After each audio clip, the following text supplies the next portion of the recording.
Y muchas gracias entonces por invitarme a hablar sobre la Santa Madre Santa Teresa de Jesús,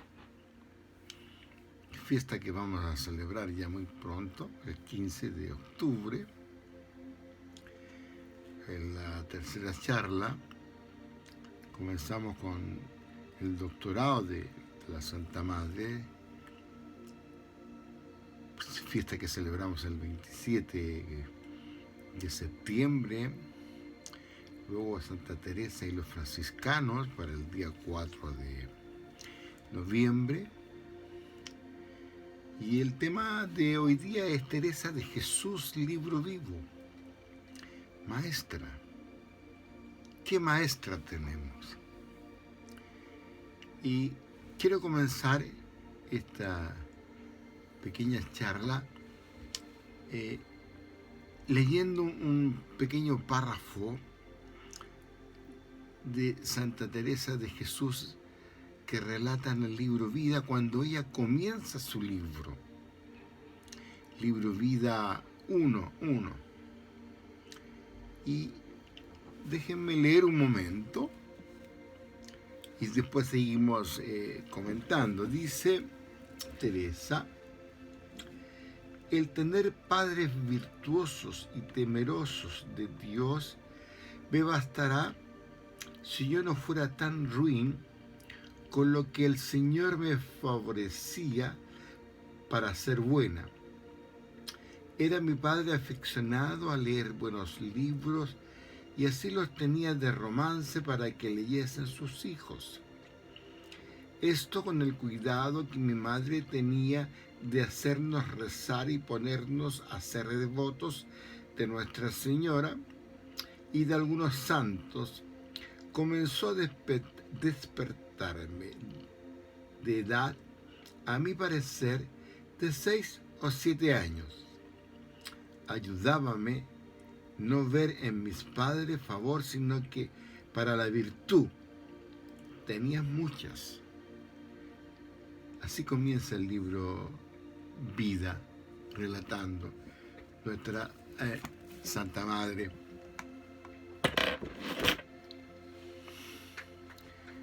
Fíjense, la gran importancia es tener padres aficionados a leer buenos libros y que los dispongan para que lo lean sus hijos.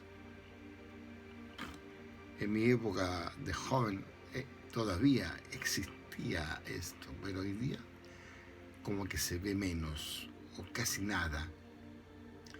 También es de gran importancia tener una madre que ponga interés en que sus hijos recen y más aún que sean devotos de la Virgen.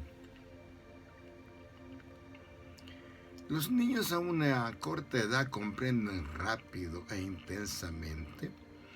Es así que cuando los padres dan ejemplo de integridad y honestidad, nos encontramos con una buena formación familiar.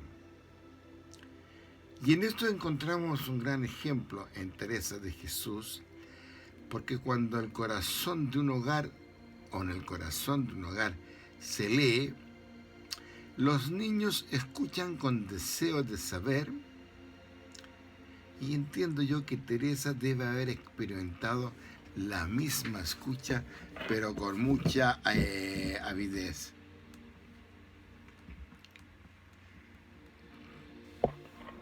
Voy a buscar otro párrafo, pero sigamos hablando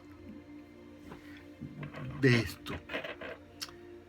De la lectura del libro Vida, Teresa de Jesús nos muestra una Teresa niña que tiene desde pequeña un alma profunda, con un instinto divino íntegro.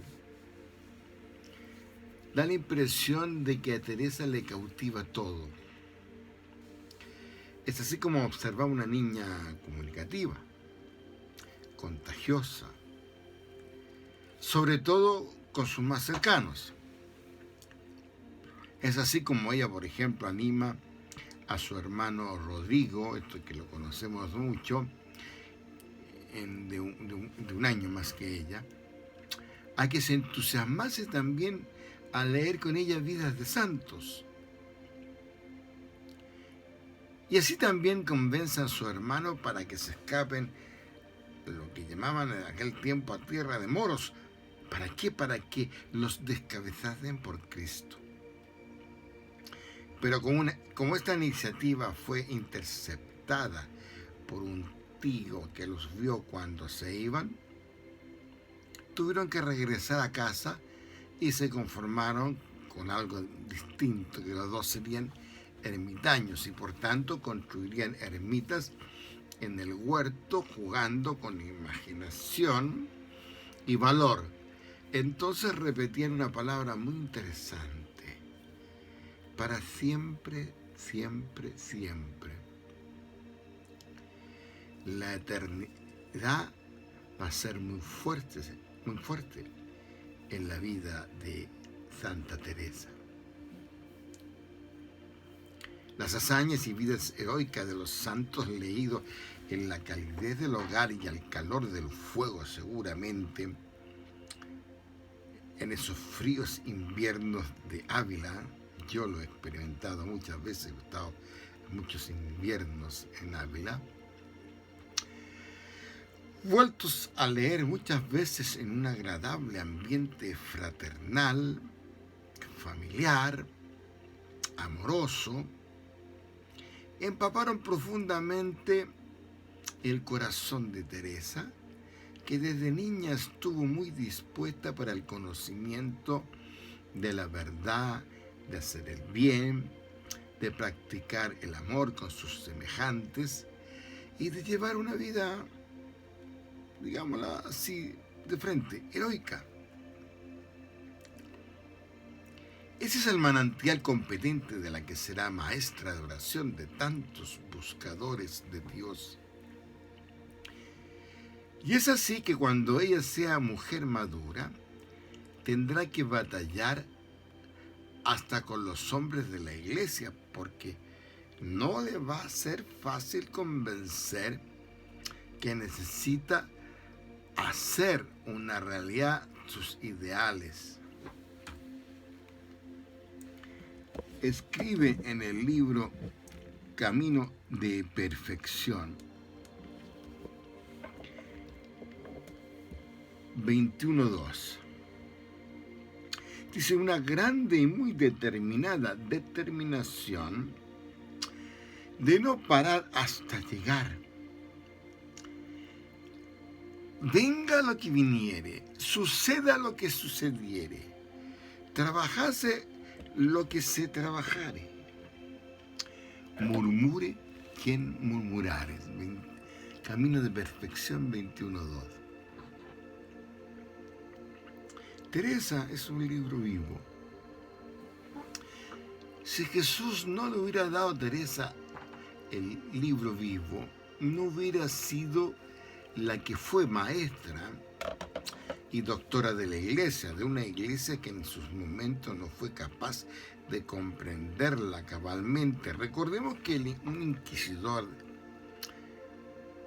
Valdés, arzobispo de Sevilla en esa época, prohibió la lectura de todos los libros de autores que hoy están en los altares: San Francisco de Borja, San Pedro Alcántara y de otros que no lo están, pero sí estuvieron pasando penas.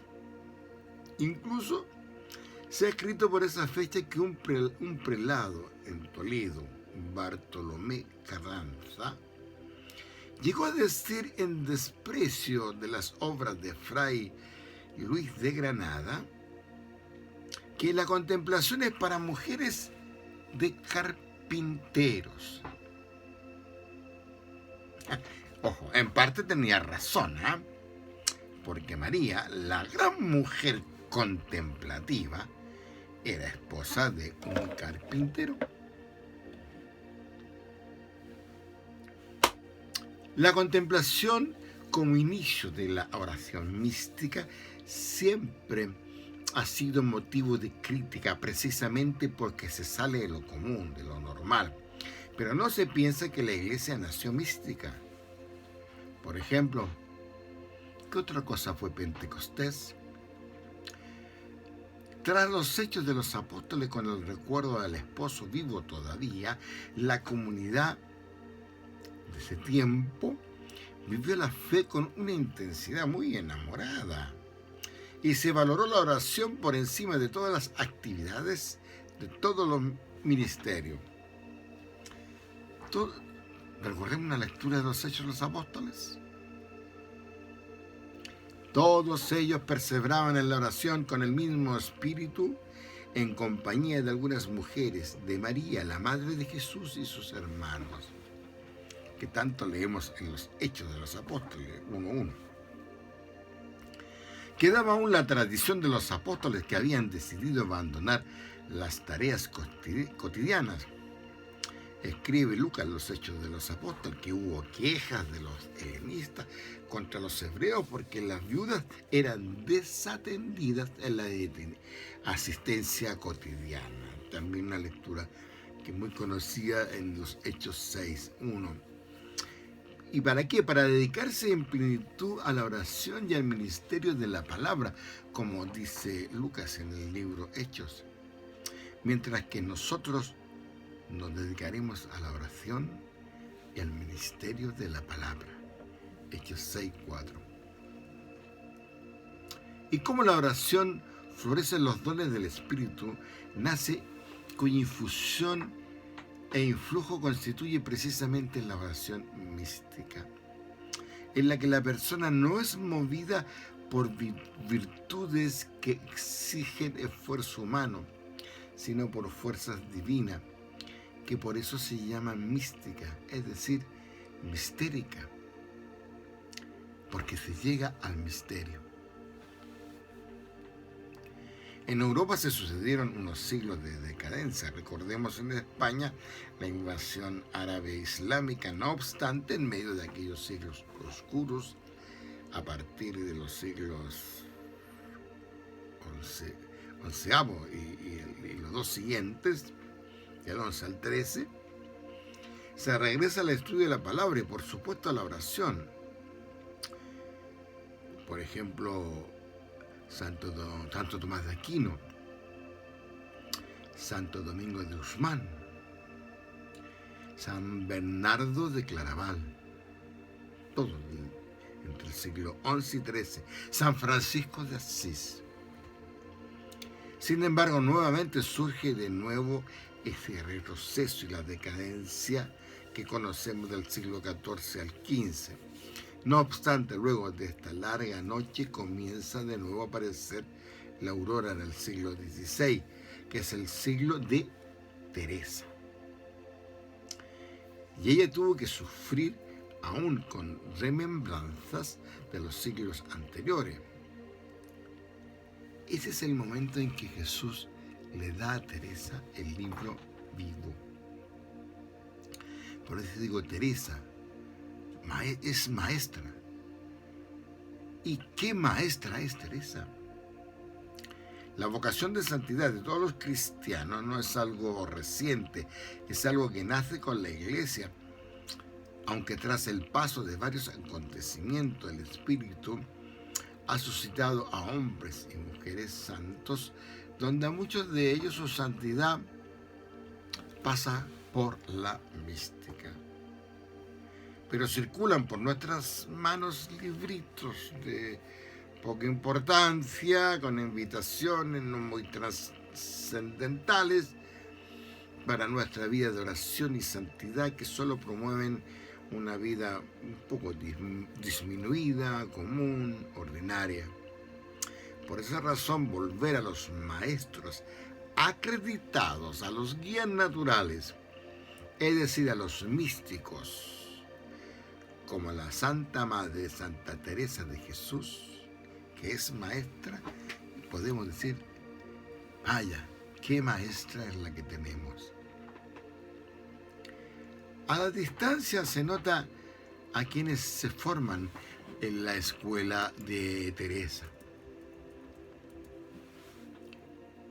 los que la toman como maestra, les entrega amplitud en su escuela de oración, los forma como águilas. Por eso me atrevo a decir que se nota la superficialidad humana y cristiana de los que ni la saludan por el camino.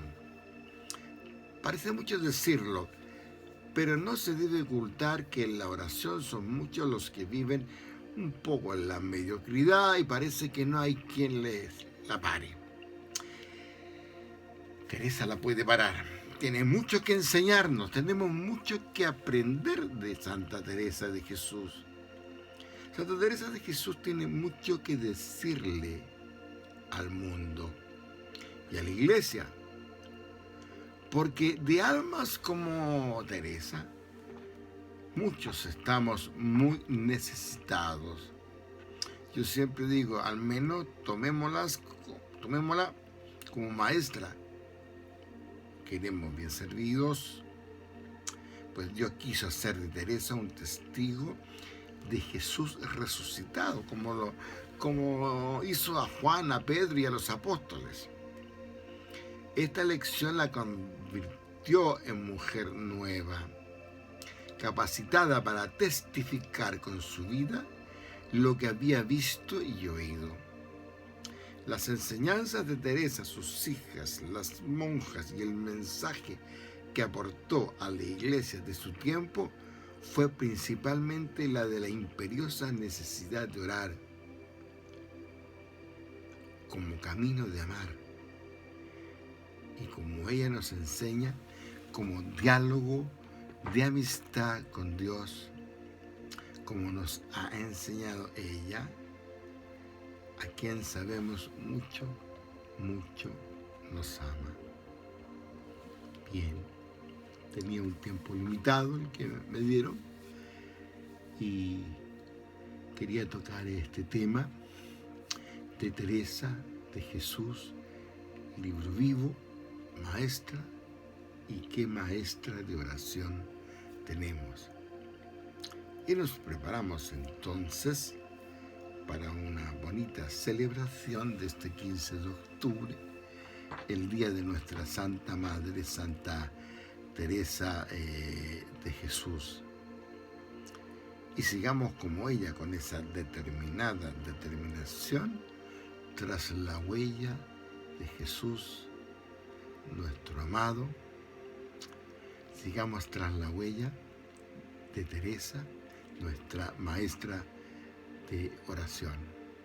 Muchas gracias por esta oportunidad de hablar un poquito de Teresa y bueno, les dejo a ustedes ahora la palabra.